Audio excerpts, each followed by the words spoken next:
capacity for the hall. We have a fire restriction of 65 people, and we're over that. We never expected all of you guys, but thank you for coming.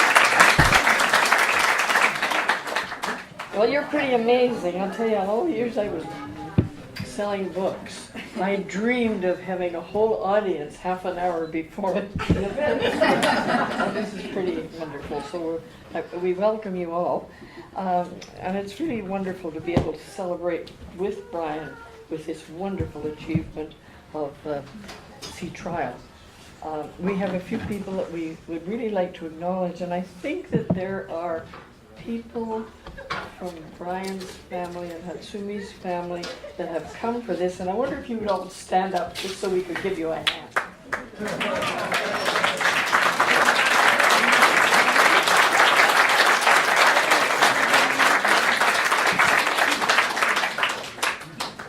This event is sponsored by the Protection Island Lions Club, represented by Peter, who was here early setting up chairs and still is setting up chairs.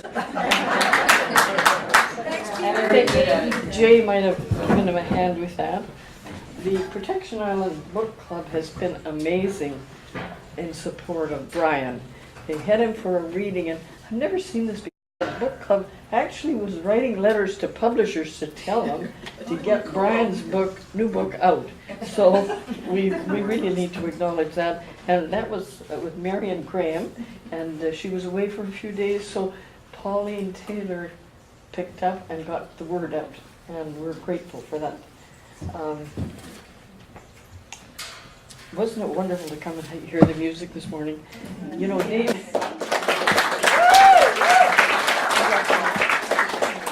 David traded his chef's hat from last night, where he made a brilliant risotto, to come and bring, and there's a very special instrument that we're going to hear in a while, but it was really lovely to have that start. We have a lovely crew that comes in. Brenda Henderson doesn't miss setting up refreshments, and today Louise Hamilton came in. Louise deserves thanks too for working with Brian on the press releases and the media that went out. So Louise, thank you.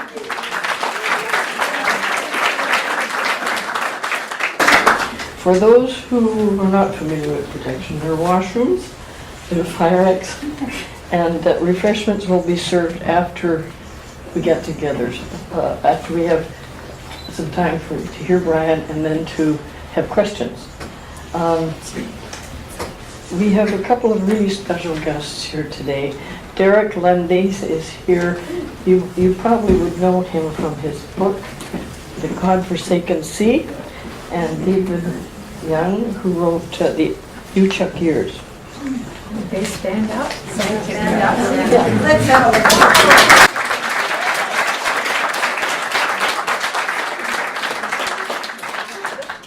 Brian told me that he would do his own introduction, but I just have a little bit.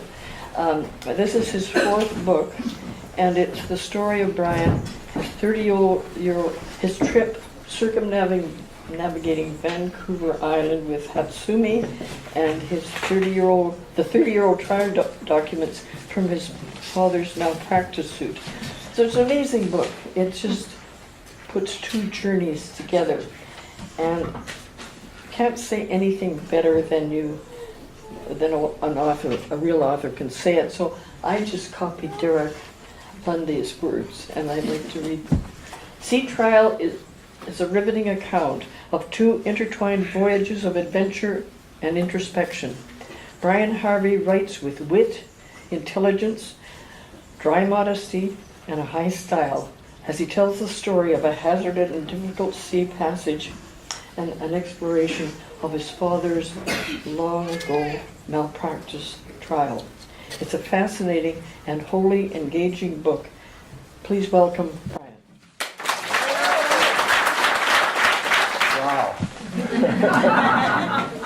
Wow. We moved here 6 years ago, and I remember the first Beacon House event that we came to. And it was kind of intimidating because all these people knew each other, and we didn't know anybody. and it took a while to even feel, well, you know, we can come to these things, and they're actually quite nice, and they don't really care who we are, and that. So here we are, you know, and I'm kind of surprised that so many people are here, and all I can say is thank you very, very much for coming. It's such a nice sunny day too. You could be anywhere. So I think I may have missed a couple of the thank yous, Brendan, Louise, and of course Thora. Thora, for those of you who are not Islanders, and we did import, you know, some of our own crowd here. For those of you who are from off the island, Thora is the force with books here. And when it came time, when Sea Trial looked like it was actually going to come out, I kind of told a few people, and she said, you'll have the launch here. And that wasn't a suggestion. So Thora, what a treat for me, because I haven't done very much. I fed some stuff to Louise, and she knows how to get it online and all of that stuff, which I could learn if I wasn't lazy about it.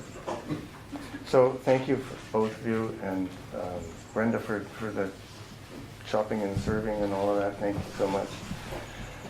There's a few other thank yous that I've scribbled down here and I can't read now.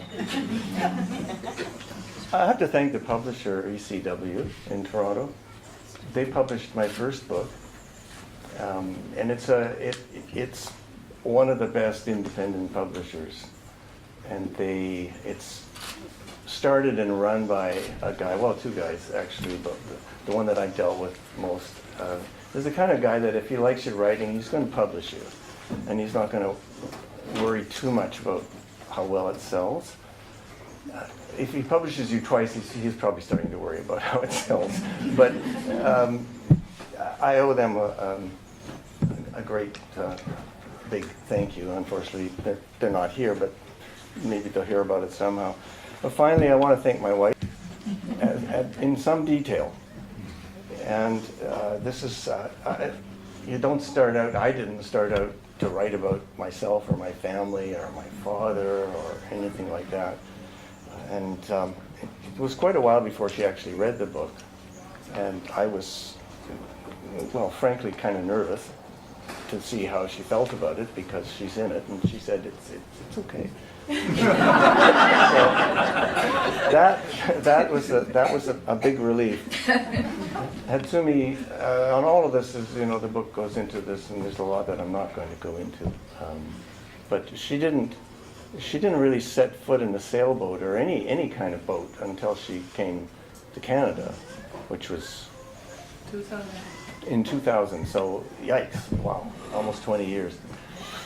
From Tokyo, they do have little paddle boats in the park, which she was out in. They're shaped like swans, and you pedal them around through the cherry blossoms. But she had no experience, and she was very game and took the Power Squadron course.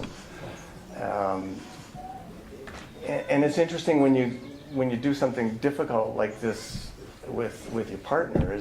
I mean, it's make or break, really. We're still here. She turned out actually to have some skills that I definitely don't have. To be very good at it. And two particular things that I want to point out. One was anchoring. You know, when you anchor, I mean, a lot of people here are better sailors than I am. But you know, most of you know, when you put the anchor down, that's not where your boat ends up. And so, and there's a whole bunch of other boats out there too, and they're all at the end of their tether. And the wind is going to change, and all of this stuff. And the bottom is going to be, who knows what the bottom is. So picking where you actually drop the darn thing is, I think it's a bit of an art. And she just seemed to be really, really good at it. And she would, you know, I would just give her the wheel, and if I happened to be at the wheel, and the controls, and she would take us to where it would, there. And down it would go. And we also had a series of, you know, these neat little hand movements so that you avoid the husband and wife shouting at each other anchoring thing. So instead of turning around and going, back! I had these subtle little movements forward and reverse. So, and honestly, on the big yachts, they'll have the wife will be out on the bow with a walkie-talkie. And anyway, I think she ignored half of those, but we always anchored, in very good spots. The other thing she was still really great at, we still have a boat, is navigating. And I'm not a numbers person at all, so I don't like to think too much about courses and stuff. But before we got electronic navigation, she would spend the previous night before the next leg of the trip. She would spend it down there with a chart, a glass of wine, and a protractor, and figure out where we were going to go. So thank you for all that.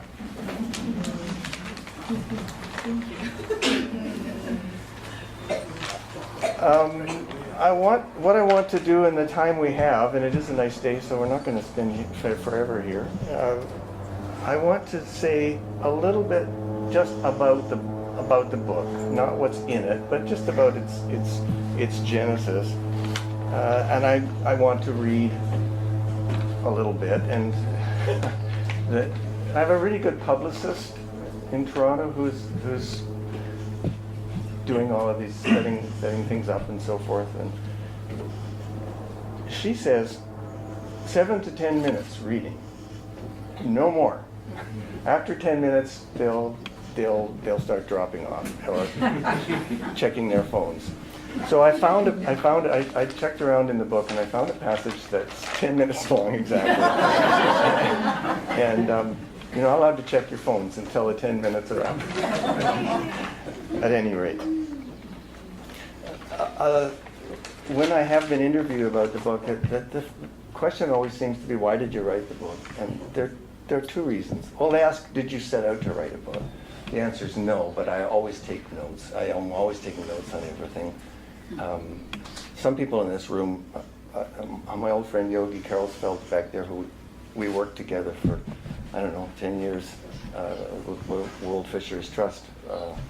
He, at some point when we were traveling, he probably realized that those little notebooks I was filling had something other than, small-scale tilapia farms or something in them. I take notes on everything. So I had a lot of notes, and that was one reason to write a book. But at the time that we decided to sail around the island, we were all both dealing with kind of some of the fallout from my dad's death. And he had left, he'd left everything. And we'd gone through it all. So it was Hatsumi and me and my sister. We were all in Victoria.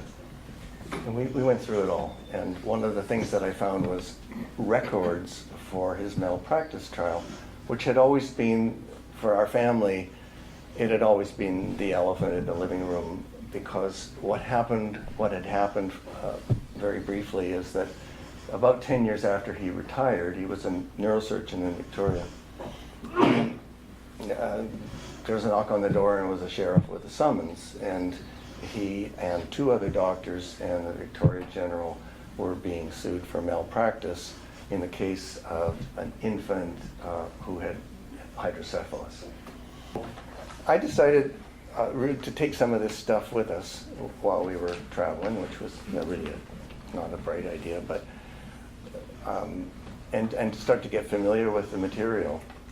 And again, I won't go into any details about what was in there and how it all turned out, but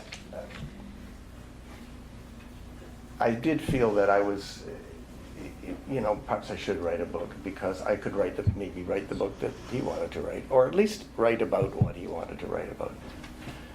So that's how it started. And why we went around Vancouver Island, well, everybody says when they've been cruising everywhere else, they say, well, we're going to go offshore, and let's go to Tahiti or wherever. But first, let's do a shakedown and go around the island, which is another really bad idea, because it's not really anything like going offshore. So I'm told by the people who've gone offshore. We still haven't done that. So I'm not going to talk about the medical side. And one reason for that is that it's grim. A lot of it is grim. There's a lot of humor in this book, but the story itself is very sad. And some people have said that it's hard to read, especially people with children. So, and again, the interviews that I've done, the interviewers, for them, sailing around Vancouver Island, they're not really interested in that. They want to talk about the trial. They want to talk about my dad. They want to talk about family. And I sort of get to the point where I think, what sort of adventure do you have to make people want to pay attention? You could stand up paddle across the Pacific might do it, but other than that, sailing around Vancouver Island, they're not interested. And they're wrong, by the way. It is not easy. It wasn't easy for us, and we managed to make a hash of many parts of it. But would we do it again? We talk about it. She's not saying anything. So I decided to write this book, and I wrote it as 2 stories, knowing that wouldn't be easy. I love books that are able to tell 2 stories, and there are some very good sailing books. Jonathan Raven wrote a really good one called Passage to Juneau, where he looks at, who is it? Is it Cook's Journals? Yeah. Vancouver's Journals. Yeah. So he takes all the historical journals of the earlier explorers, and Gary Geddes did one where he called Sailing Home, where he went to places. He went up to Rupert, I think, in his boat, and he went to places where he had been before. So it was homecoming for all of these things. And I'm just really drawn to people who do things in a binary kind of way. I mean, writers who didn't go to writing school and did something else with their lives and end up writing really good books. And we've got a couple of those right in front of me. There's probably more in here that I haven't seen. So I'm just going to read a little bit.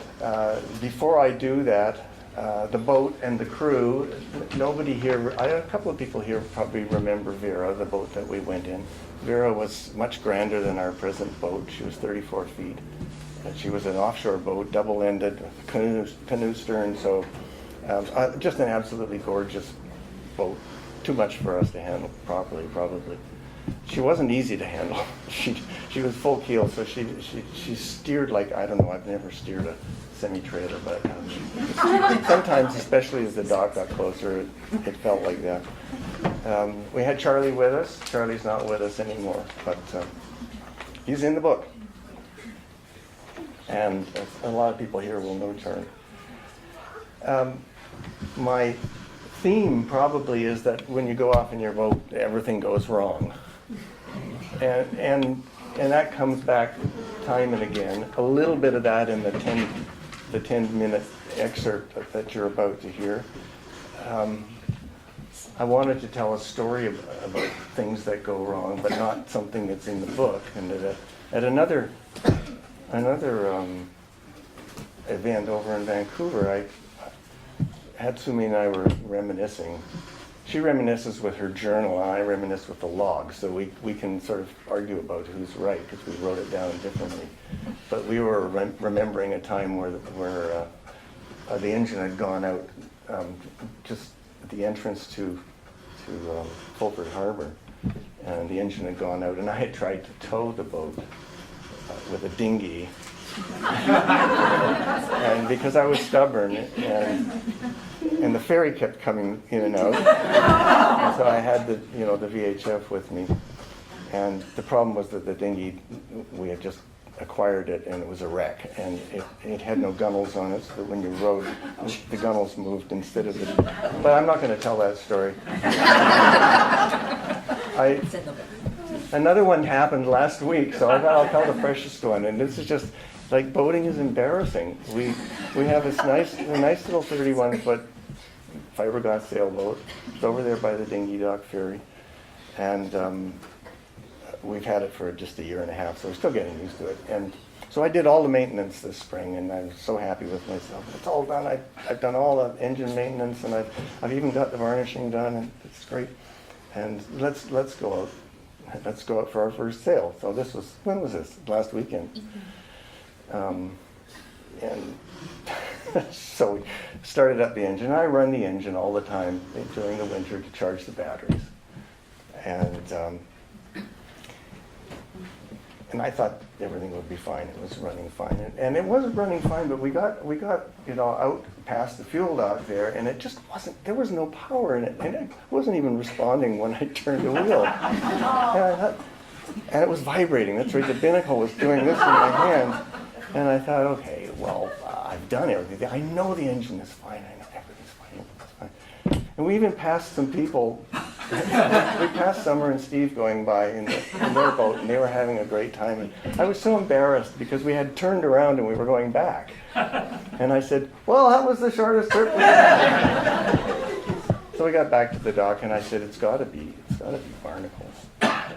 And the guy next to us had just had the same problem. He said, yeah, if you don't scrape the barnacles off your prop, then basically you don't have a prop, right? You have a lump of barnacles. So I took the barnacles off the commuter boat, but this time when I'd been running the engine to charge the batteries, I decided not to run it in gear because it was a new kind of engine. It was a sail drive, and I thought maybe it wasn't necessary.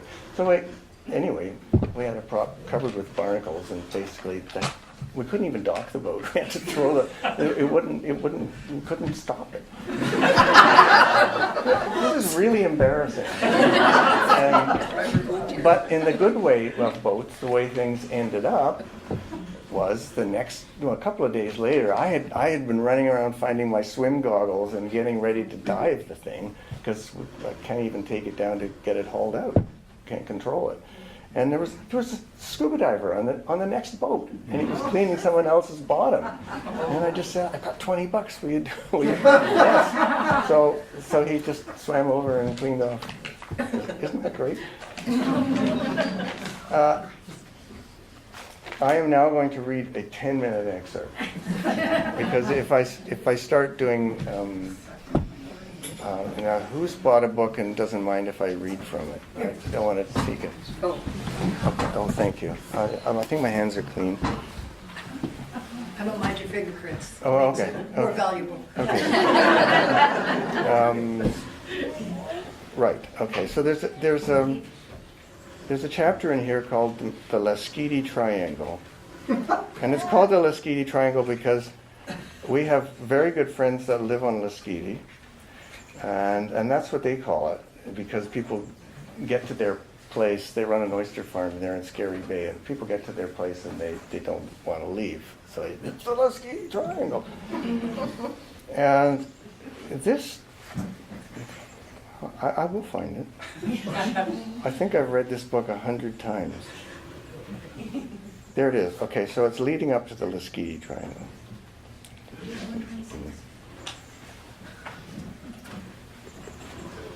Here we are. Okay, I'm not even going to break this spine, don't worry. You go. No. So this is after we have been anchored in Mark Bay in Nanaimo. This was before we moved to the island. So very short story. We didn't know anything about Protection Island except that every Wednesday night there seemed to be a lot of hooting and hollering in sailboats, and occasional noise from the pub. And it wasn't until after about 5 years of cruising past here, we rode over and went for a little walk. And the first people we met were Fraser and his wife, who was a realtor. So we bought a hook. Now, so we're leaving to go not across the strait, but halfway across the strait, and to stop and see our friends Gordon and Bruce at Lasqueti Island. So we have to get from here north. Gordon and Bruce were actually going to come. They were going to come by boat, and then they canceled last night. Bruce has hurt his back, so they weren't going to pound their way down and back just for my book launch.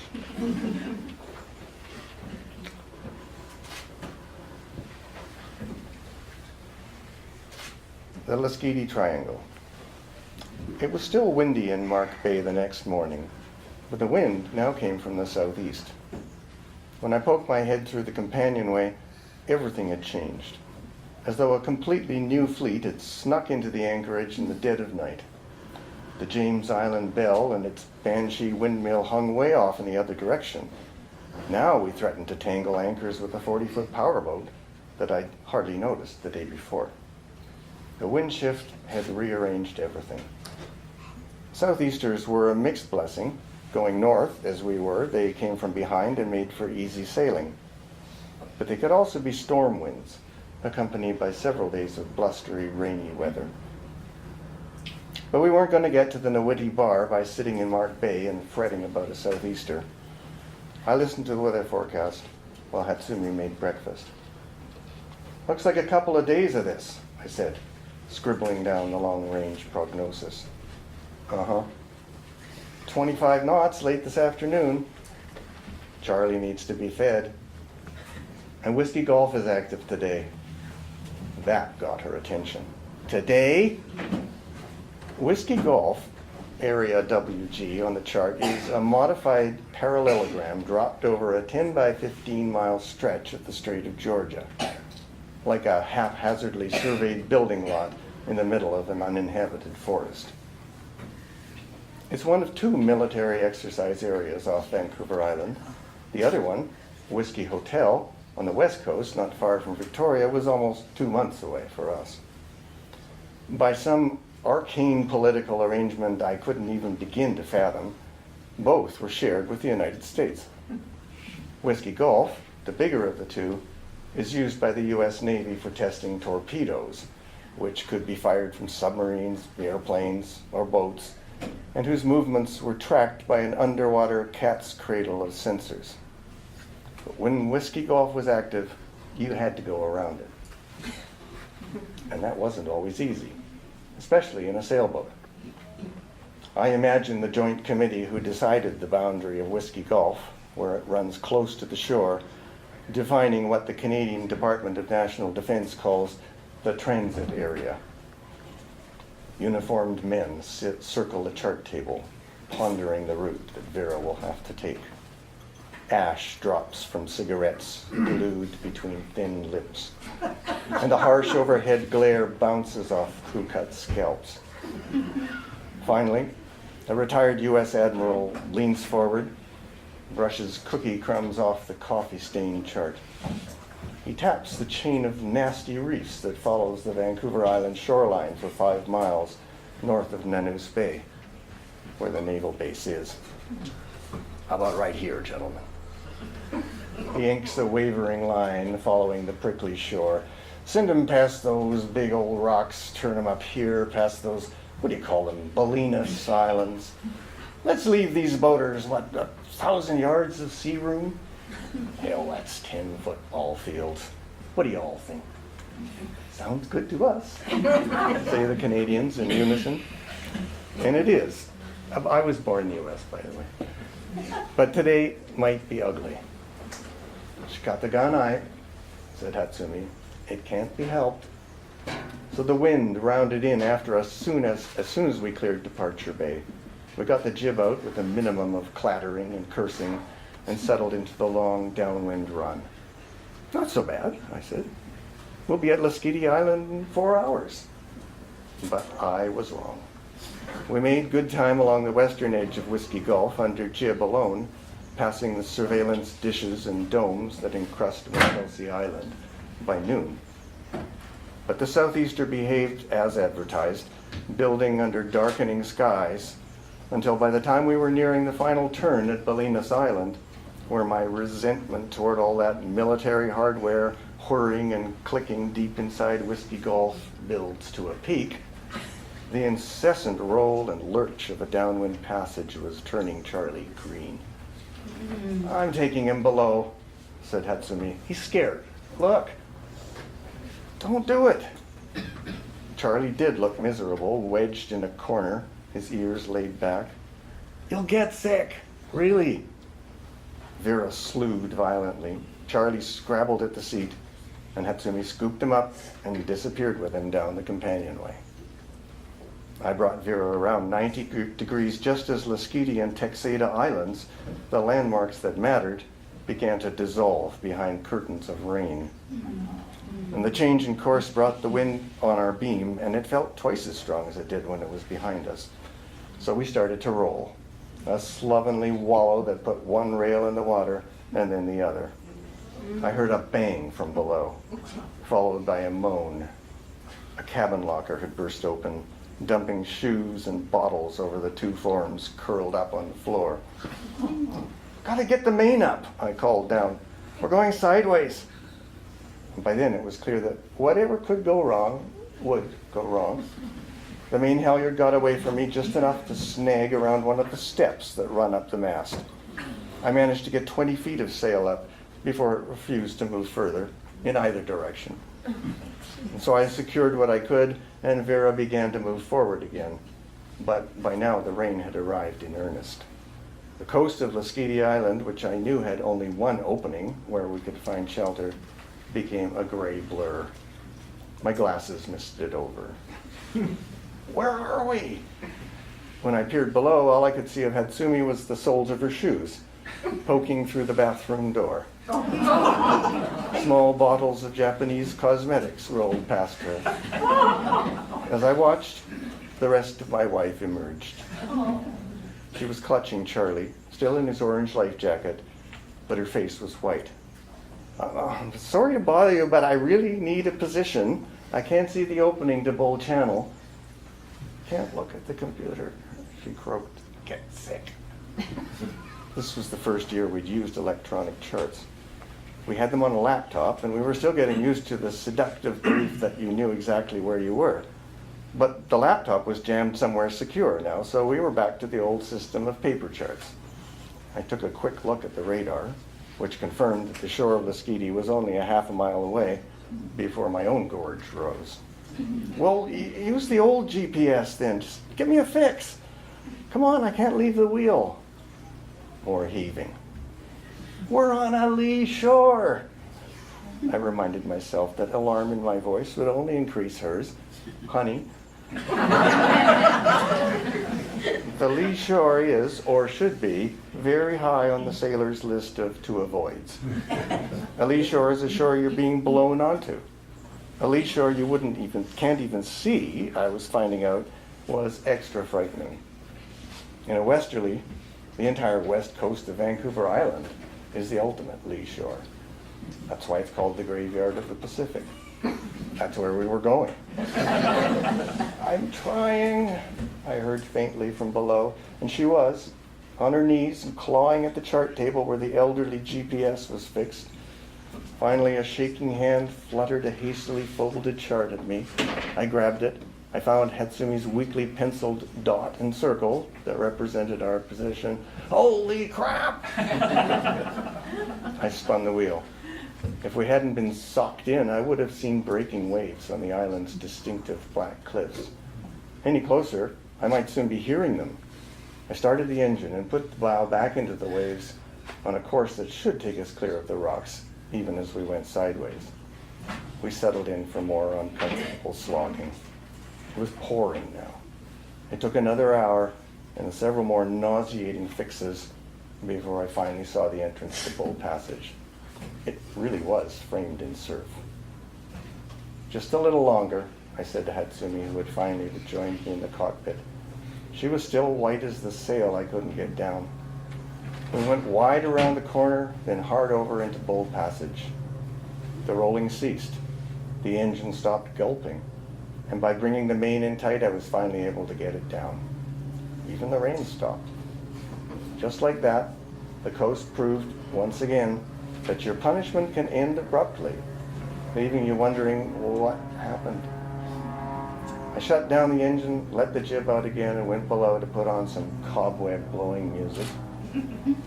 The life-affirming C major blast of the opening of Beethoven's Emperor Concerto poured out of the cabin, bounced off the jib, and ascended to the heavens. Ha! I said, Westie Golf. We made it. I hope the guys cleared a space for us at the dock.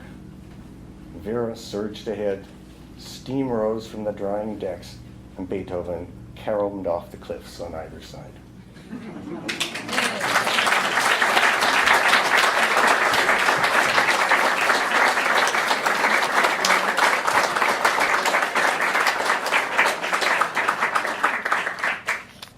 Oh, she's still there. Thank you all for listening. Now, you may not realize this, but after questions, Thora has made all of this food. So I hope there are some questions because that's kind of the interesting part of it. So anybody? Everybody wants the book signed by the way they got it, just so you know. How no long did it pressure. take you to sail around Vancouver, to go around Vancouver Island? How long did you take to go? We took 2 months, which, I don't know, I was thinking about the number of times we anchored, and so 2 months is, we probably stayed 1.5 days average. It means you stopped at an awful lot of places. That's the interesting part. I mean, it's all history, right? And so the 2 months is a fairly leisurely trip around. You know that in next week, the Van Isle 360, those guys, does everyone know the Van Isle 360? Yeah, I mean, they're doing it in 2 weeks. And then they're staying at most of the places where we stopped too, so it's you can do it faster, you can do it slower. But we were, towards the end, we'd had enough. Okay.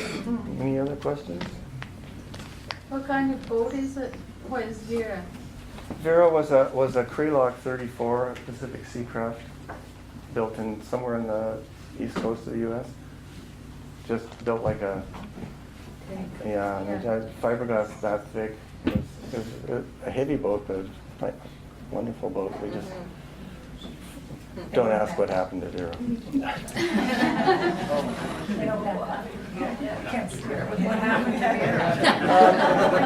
Okay, what happened to Vera? I mean, we're serial offenders with boats, for sure. And we